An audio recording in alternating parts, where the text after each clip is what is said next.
Muy buenos días, muchas gracias a las personas que se enlazan con nosotros a partir de este momento a través de nuestra plataforma de Facebook. Yo soy Gustavo Delgado, espero que se encuentren muy bien. Hace un ratito terminamos de escuchar Panorama, donde anunciábamos esta conversación que vamos a sostener con Silvia Castro Durán, quien es socia de servicios tributarios de la firma MUR AGC. Esta es una firma de asesores en contabilidad y gerencia. Doña Silvia ya estuvo con nosotros hace unas semanas atrás hablando acerca del catálogo de bienes y servicios que empezará a aplicarse en el país por parte del Ministerio de Hacienda a partir del 1 de diciembre. Por cierto, mañana le adelanto, vamos a tener como un resumencito de lo que conversamos con doña Silvia en esa oportunidad. Y hoy queremos conversar sobre un tema pues un poco diferente. Se trata de la primera condena penal en la historia de Costa Rica por defraudación a la administración tributaria. Y es que hace también unas semanas se dio a conocer acerca de esta sentencia por 10 años de cárcel a un grupo de personas que componen un círculo familiar y que, bueno, han sido, como indicábamos, encontradas culpables de defraudación al fisco, luego de un proceso legal que se extendió por 16 años. Muchísimas gracias, doña Silvia, por estar con nosotros. Bienvenida. Buenos días, muchísimas gracias a ustedes por la invitación y la confianza y esperamos pues sea de provecho este ratito en la mañana. Muy amable. Aquí vamos a ir como en un ABC para entender muy bien en qué consiste este delito y, bueno, cuáles son las repercusiones que existen tanto para el Estado costarricense como en particular para las personas que estén pensando en cometerlo. Y por eso quisiera iniciar consultándole qué significa defraudación fiscal. Cuando nosotros hablamos del delito de defraudar al fisco, ¿de qué estamos hablando? Estamos hablando de hacer prácticas, de llevar a cabo prácticas no correctas, para hablarlos en palabras sencillas, ¿verdad? Para determinar un impuesto menor al que debería de ser. Esto es haciéndolo, vamos a ver, no necesariamente es que todo lo que yo haga para pagar un impuesto menor, todo es delito, ¿verdad? ¿Qué significa? Vamos a ver, la ley del impuesto sobre la renta particularmente, que fue en este caso, ¿verdad? Está estableciendo reglas definidas para calcular ese impuesto, qué es ingreso, qué sí estaría grabado con el impuesto de renta, qué sería el gasto que usted le puede deducir. Pero ya una defraudación es hacer prácticas fuera de lo que dice la ley para usted verse beneficiado y no pagarle al fisco lo que debería decir. Uno debería entender en este caso como que el fisco es un socio más de mi empresa, ¿verdad? Y por lo tanto yo tengo que ser claro y transparente de cumplir con las reglas que me han sido impuestas a través de las leyes, ¿verdad? Que existen para este caso y no hacer otras prácticas. Y esas otras prácticas es hacer estructuras, por ejemplo, que no están de conformidad con la ley, que hay una clara evidencia de un interés de evadir, de no pagar el impuesto justo o correcto, ¿verdad? Eso es la evasión, ¿verdad? Eso es un delito, hacer las cosas que están fuera de la ley. Ok, ahora, ¿qué tan común podemos decir que es esto en Costa Rica? De acuerdo con lo que ustedes conocen al ser expertos en esta área, entendiendo además que solamente ha habido una condena, ¿verdad? Por lo menos una condena penal con respecto a este tema. Sí, es que han existido causas, pero se han desestimado en el proceso. ¿Por qué? ¿Qué es lo que pasa? Vamos a ver, en la ley, bueno, en el Código de Normas y Procedimientos Tributarios expresamente se establece que cuando la administración tributaria llega y audita a un contribuyente, a una persona que tiene una actividad económica, y define o determina que esa persona dejó de pagar un impuesto igual o mayor a los 500 salarios base, que en este momento un salario base son 450.200 y por 500 serían 225.100.000 más o menos. Si la auditoría determina que dejó de pagar un impuesto por ese monto, ellos lo que dicen es, esto no le compete al Ministerio de Hacienda, porque así está establecido en el Código de Normas y Procedimientos Tributarios, sino que esto lo trasladamos al Ministerio Público. Y ahí, Gustavo, tenemos que considerar lo siguiente. si es una empresa o una sociedad, sea una sociedad anónima, ¿verdad? ¿Quién es al final a la persona que vamos a mandar al Ministerio Público? Porque usted sabe que al Ministerio Público no vamos a poder mandar a una persona jurídica como tal, ¿verdad? Vamos a poder Ujú. mandar a todos los que sean representantes, Ujú. pero hay una persona que representa, una persona física que representa a esa sociedad y esa persona, representante legal, es el que va a tener que asumir esa responsabilidad de responderle al Ministerio Público cuando ellos hagan su proceso. Entonces, cuando yo digo también un tema de que se han desestimado causas a nivel del Ministerio Público que la administración, bueno, la dirección, perdón, el Ministerio de Hacienda ha trasladado, es porque tal vez también cuando ellos entran y hacen las pruebas y demás, pues desestiman y dicen, no, esto no cumple con un delito. ¿Me explico? O sea, el Ministerio de Hacienda tiene la obligación de pasar esto a ellos, al Ministerio Público, pero el Apenas, Ministerio perdón, apenas Público, el Ministerio de Hacienda detecta una anomalía, vamos a decir, o una presunta anomalía, y por más dependiendo, de ese monto, ajá, dependiendo de ese, sí, si superamos ese monto, llegamos a ese monto, Flucutum se va para el Ministerio Público y ya es competencia del Ministerio Público.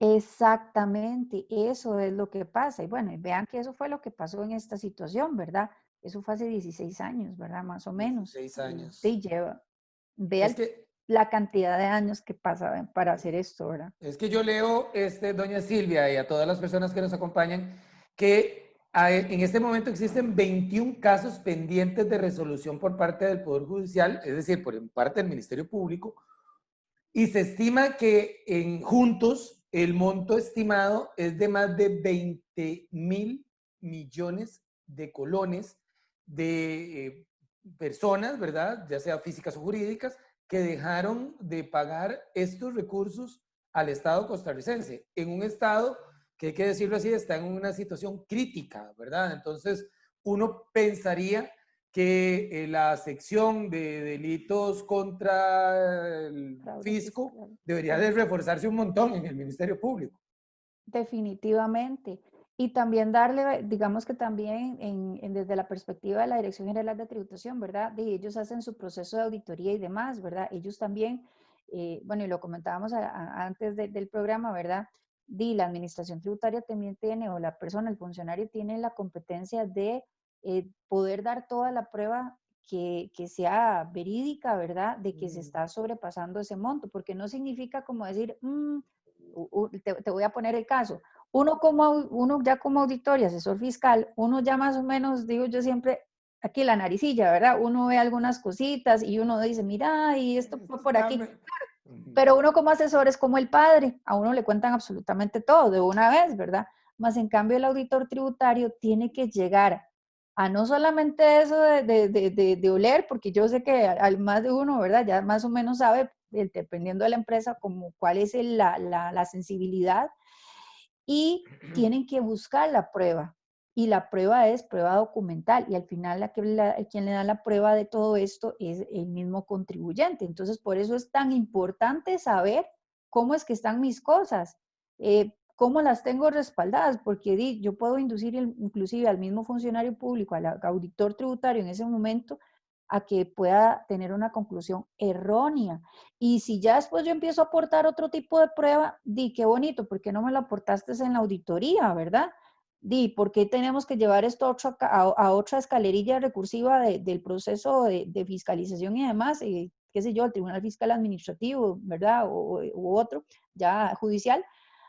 ¿Por qué no me aportas todo eso? Pero es saber qué aportamos y cómo lo hacemos. Yo digo, Gustavo, en esto que desde el día uno tiene que saber y hacer las cosas bien de conformidad con la ley. Vamos a ver, yo siempre digo, asesoro a mi cliente no a que paguen un impuesto menor, sino que paguen un impuesto justo. La ley existe, ahí está. Pero Si usted usted lo empieza sabe, doña con Silvia, todos queremos, y yo me incluyo, cuando vamos donde el contador, es a decirle, ayúdeme para pagar lo que menos pueda, lo que menos pueda cancelarle al fisco. Y a usted le pasará, me imagino, o le habrá pasado si es que ahorita no está tan involucrada en ese tipo de servicios. Nadie quiere pagar impuestos. sí, es que imagínate lo que significa que usted trabaje duro por un 100% de un ingreso que le va a servir para pagar todas sus deudas y que usted sepa que usted tiene un socio y que lamentablemente ese socio no ha cumplido con su parte de hacer una buena gestión, donde usted sabe que esa parte que usted está aportando, ese, digamos, en términos generales, la tarifa del 30%, usted sabe lo que es que significa que usted trabajó duro por un 100% y solo de ahí es un 70% suyo y el otro 30% es del otro socio, y el otro socio no ve que usted no siente que usted, ese socio, le da y le aporta a usted. Obviamente que cualquier persona se siente triste con eso y no quisiera.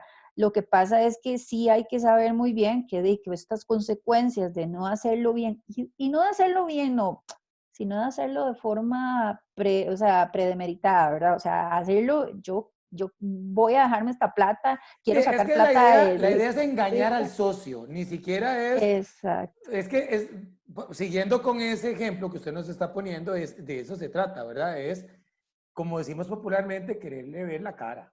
Quererle ver la cara, sí, Ajá. esa es la palabra más sencilla. Sí, ahora yo veo, doña Silvia, que aquí el asunto, bueno, aquí tenemos varias consultas, dice don Freddy Porras, a que le enviamos un saludo. Dice, ¿cuál fue la empresa condenada? Bueno, el nombre de la empresa no lo manejamos, pero yo sí quisiera mencionar, porque ya es público, que los condenados y que quedaron ya en una sentencia firme, insisto, luego de 16 años, ¿verdad?, de proceso judicial, fue un hombre de apellido Sotomora, quien es el representante legal de la empresa y el accionista mayoritario de las sociedades involucradas, porque había varias sociedades que al final de cuentas parecía que se habían creado para engañar al Estado costarricense, porque al final de cuentas era una, ¿verdad? Era una. Y usted tal vez en eso nos lo puede explicar un poquito mejor, doña Silvia, dentro de un momentito. Además de este señor, dos mujeres de apellido Soto Navarro, encargadas de las ventas y de los ingresos percibidos, dos hombres de apellidos Murillo Hernández, quienes fungían como supervisores de zona.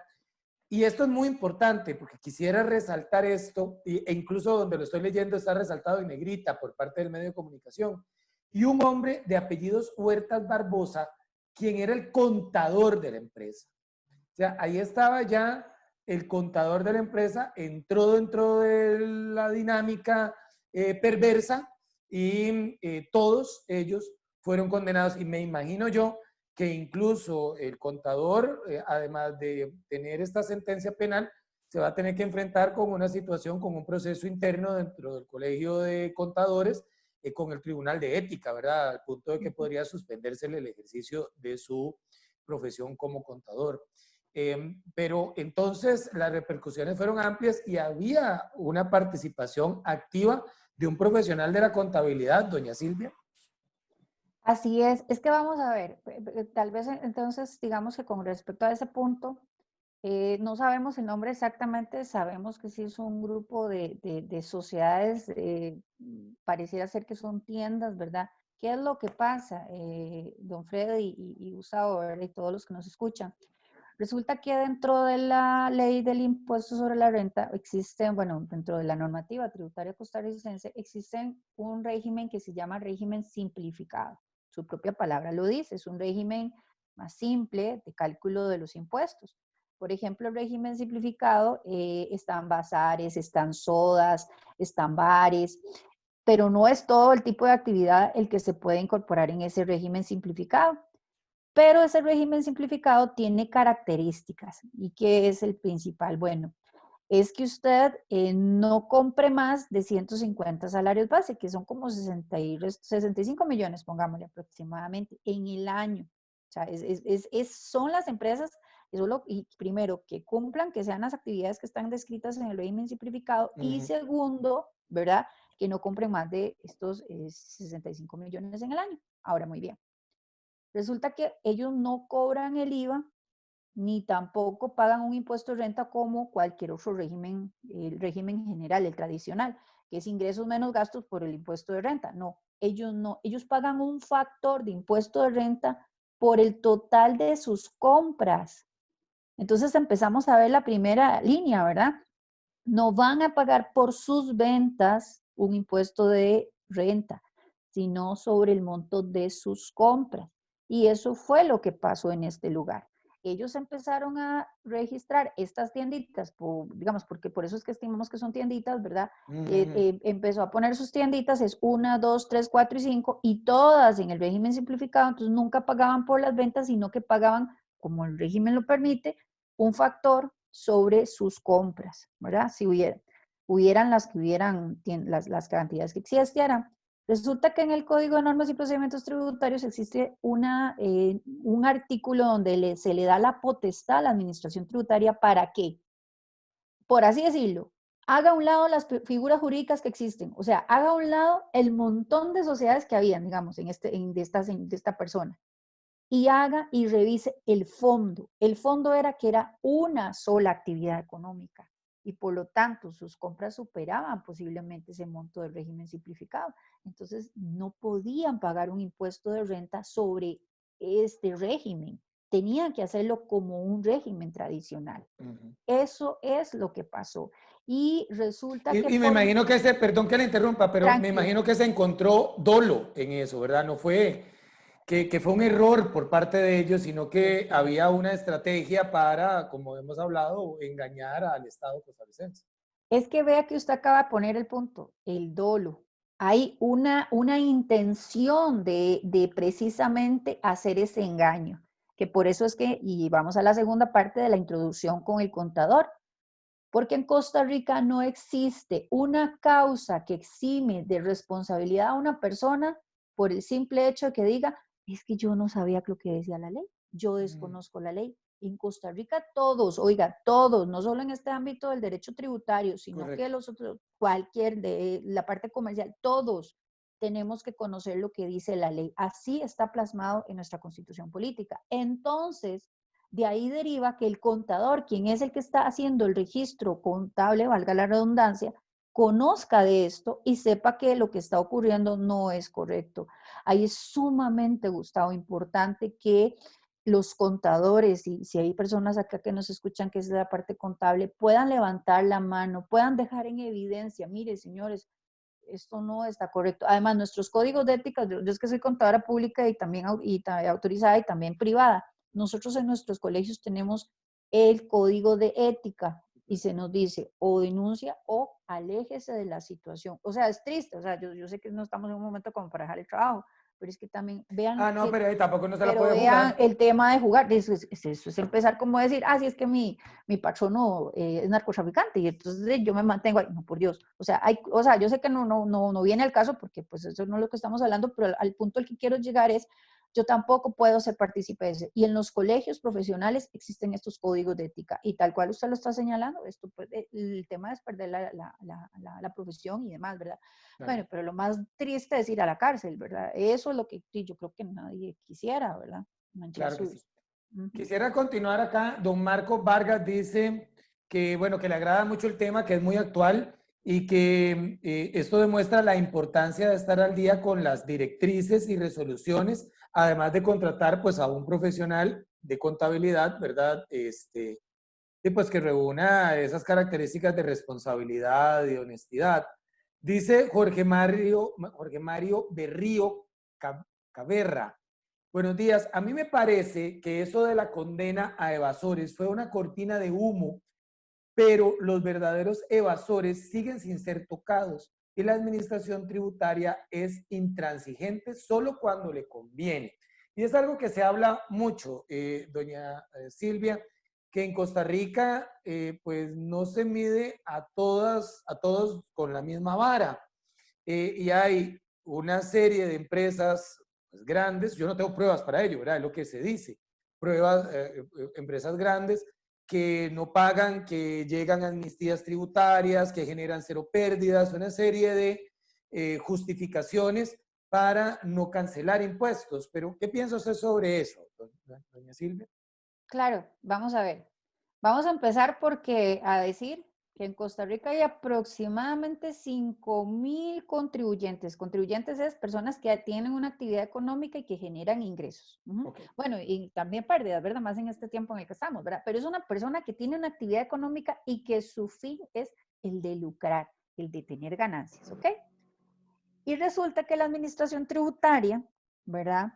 Tiene solamente como 300 personas para que vayan y auditen y revisen cómo es que calcularon esas empresas o esos contribuyentes, porque hay personas físicas o también empresas, para que vayan y revisen cómo fue que calcularon los impuestos, porque en Costa Rica nosotros tenemos autoliquidación. Es decir, yo mismo vengo y calculo estos impuestos. Imagínense que si fuera la administración tributaria, no deberíamos de estar entonces en estas, ¿verdad? Pero eso sería, eso no habría un tema de derecho, un Estado de Derecho. Entonces, el punto es que 5,000 empresas para revisar y 300 personas para que lo hagan, y además de eso, le sumamos que en Costa Rica existe un periodo de prescripción de 4 años, es decir, que si yo tengo hoy y hice algo malo en este impuesto, no vamos a decir incorrecto, vamos a decir que hice algo malo, porque no es como lo que dice la ley, hoy, 15 de octubre del 2020, que va a ser del periodo fiscal 2020, yo solamente tengo que pensar que en 4 años tengo que estar pidiéndole a Diosito, ¿verdad? Que no vengan y me revisen, porque ya después de 4 años, ¿verdad? Ya, Prescribió. ya prescribió, ya la obligación prescribió. Entonces, ¿qué es lo que ocurre? No hay gente para revisar tanto. Y sí, Gustavo, sí tenemos que decir que la administración tributaria se va por los, más bien a veces, o sea, no Al es que yo estoy contrario, a por favor los de los peces grandes, gordos.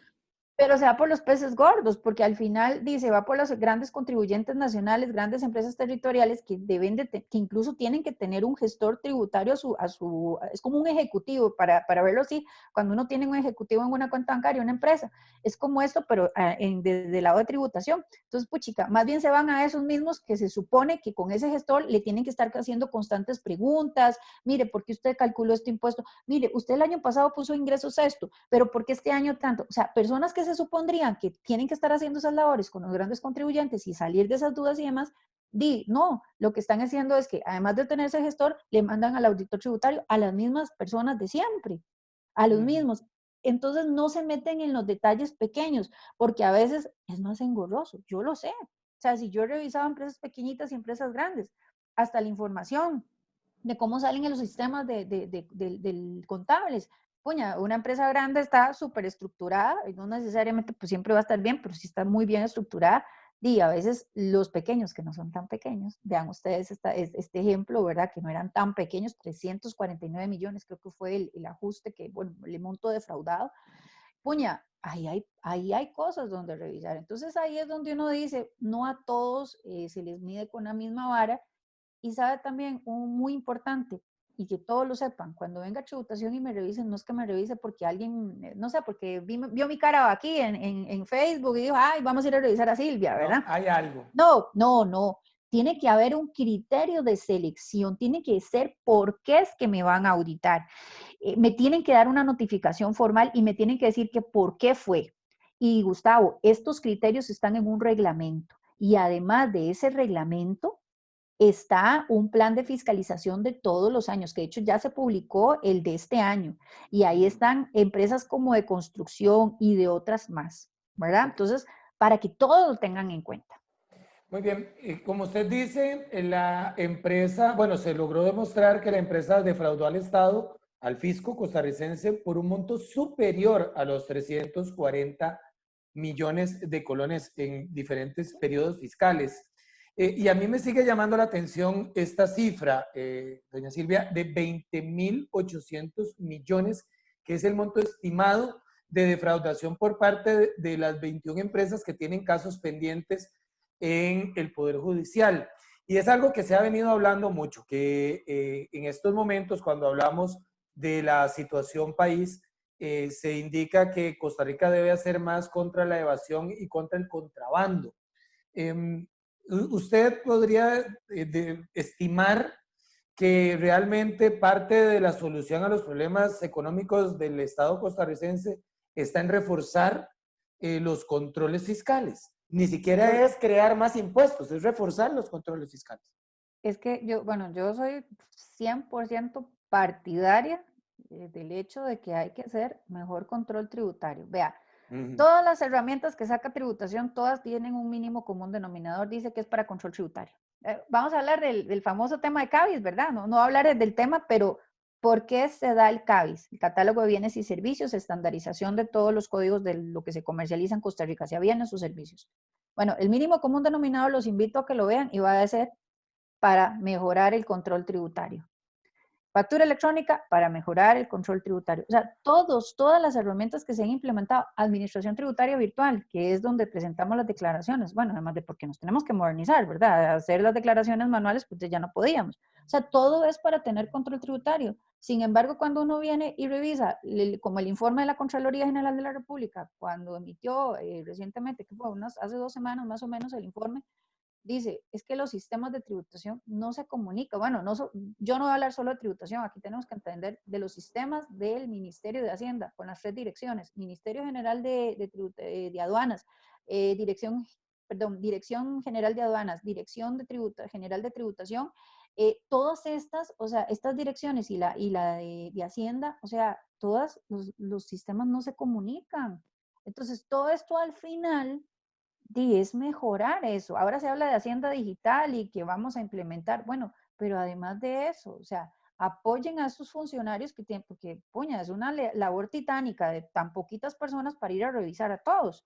Denle mejores herramientas, no solo tecnológicas, sino también saquen rato y analicen la ley. Me ha gustado algo muy importante. La ley 9635 que empezó el 1 de julio del año pasado.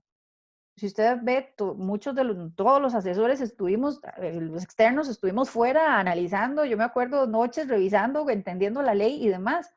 Bueno, ¿qué hace la administración tributaria? No solo para el contribuyente, sino para su propio equipo de auditoría. Vean, señores, sentémonos, trabajemos con estos lineamientos, así como uno en auditoría trabaja con guías de auditoría. Los señores de la administración tributaria deberían de trabajar para que sus funcionarios tengan eso de forma estándar. ¿Ok? Y ahí es donde hay que capacitarlos, hay que mejorar su posición, hay que darles ese apoyo, pero no simplemente dejarlos vayan y hagan su trabajo. Puña, ellos tienen que invertir en capacitación para sus funcionarios y además de eso, en darles mejores herramientas, o sea, de verdad procurar eso. ¿Qué quiere usted al final con las personas que andan vendiendo en una tienda? Que tengan bonito trato con las personas, porque usted así le vende, ¿verdad? Bueno, entonces Claro. ponga a estas personas también, aquellos también, no es que sean bonitos, porque yo la verdad no me puedo quejar, yo gracias a Dios con los auditores que he tenido relación, los auditores tributarios han sido personas excelentes y muy colaborativas, pero al final siempre necesitan más capacitación y necesitan más tiempo y necesitan más apoyo. Eso sí, hay que trabajarlo. Perfecto. Ahora, ya vamos encaminados hacia el cierre, pero en este momento puede que nos estén observando algunas personas que tal vez no están al día con sus obligaciones tributarias y están preocupadas y esto se les está convirtiendo como una especie de bola de nieve. Digo yo una bola de nieve porque el tiempo pasa, el tiempo pasa, el tiempo pasa y se siguen acumulando o intereses o se sigue acumulando una multa, disculpas, o simplemente los invade el temor, ¿verdad? De ese estado opresor, policía que los va a agarrar y los va a meter a la cárcel. Entonces, si yo en este momento, tal vez, hoy por cierto que se paga IVA, hoy es 15, hoy Hoy es es la fecha 15. límite para IVA. Bueno, tengo el IVA atrasado. O por poner un ejemplo sencillísimo, ¿verdad? Porque tengo una pyme y resulta que no he sido ordenado con mis obligaciones tributarias y ¿qué hago, doña Silvia? Si yo en este momento si en este momento yo estoy preocupado, estoy estresado ante esta situación, ¿cuál es la mejor recomendación que le podemos dar a esas personas, físicas y jurídicas? Sí, claro. Vamos a ver, lo primero es hacer un análisis de cómo está su estado financiero desde la perspectiva tributaria. O sea, revise cómo está haciendo primero su actividad económica, qué es lo que usted hace. Y después de eso, quiénes son mis clientes, cómo estoy haciendo mi operación, estoy emitiendo por todo factura. Vean, eso es primordial, emitir factura, ¿verdad?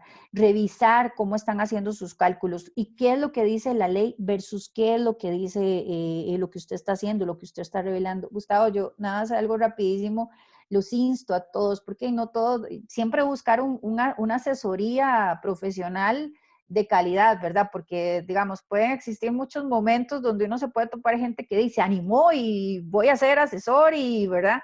Pero más bien puede inducir a la persona a un Por error, ¿verdad? supuesto, es Y como que eso usted pasa. va a buscar a cualquier persona porque tiene una pelotita aquí en el cuello. No, Exacto. va a buscar un Entonces, doctor. se ha exactamente, exactamente. busque a una persona que le pueda de verdad ayudar y usted mismo haga esa evaluación, revise, vea, en eso sí, digamos, la Dirección General de Hacienda, revísela, sáquese un ratito para revisar, si tiene dudas, busque a un consultor tributario, ojalá un profesional que le pueda guiar, o un contador, ¿verdad? Que tenga este tipo de información. Y muy importante, o sea, hacer las cosas, revisarlos del día uno. Es que a uno le llegan, a veces le llegan y le dicen, uy, Silvia, es que vieras que hace 2 meses, hace 3 meses, saqué una platita de un dividendo y entonces fíjate que yo no pagué los impuestos. ¿Qué hago ahora? ¿Cómo lo hago?